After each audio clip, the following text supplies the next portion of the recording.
敘利亞嘅戰爭雖然已經慢慢平息，但戰爭留低嘅傷痕仍然好深好痛。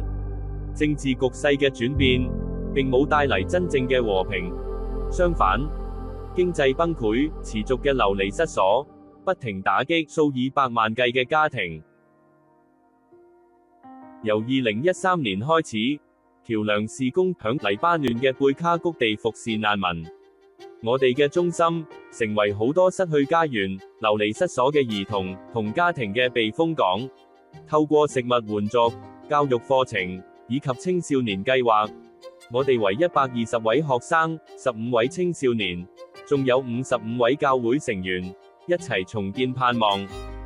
我哋所提供嘅課程，幫助到呢班兒童重建生命，響生活上締造穩定嘅基礎。每個星期，學生喺度學習生活技能，閱讀聖經嘅真理，好讓佢哋可以面對貧窮同困境帶嚟嘅挑戰。每個週日，我哋陪伴住好多家庭，當中有唔少喺嚟自穆斯林背景，一齊喺困境中學習點樣以真誠態度信靠上帝。橋梁中心唔單止係一個中心，亦係一個家，係我哋用永恆價值去投資生命嘅地方。透過持續嘅基督教教育，為人帶嚟真正嘅生命改變。فهي بيت رسالة لنا. المعلمون هنا لا يعلمون الدروس فقط، بل يعلمون كيف نكون أفضل. هنا أحب مدرستي لأنها تجعلني بالأمان والسعادة. أنا أميرة، أنا من أول ما فتحت المدرسة أنا هون. أنا ما كنت لا أعرف أقرأ ولا أكتب، هسه أنا صرت أعرف أكتب وأقرأ، وأنا صرت بصف الشبيبة.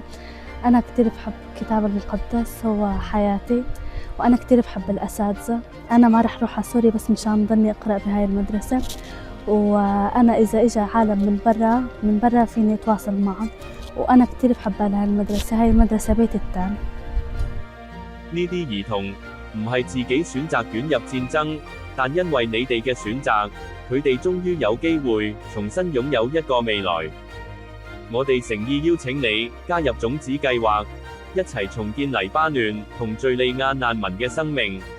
當一個兒童嘅心被醫治，一個家庭就可以再次變得完整。栽種一顆盼望嘅種子，加入我哋，讓愛繼續延伸。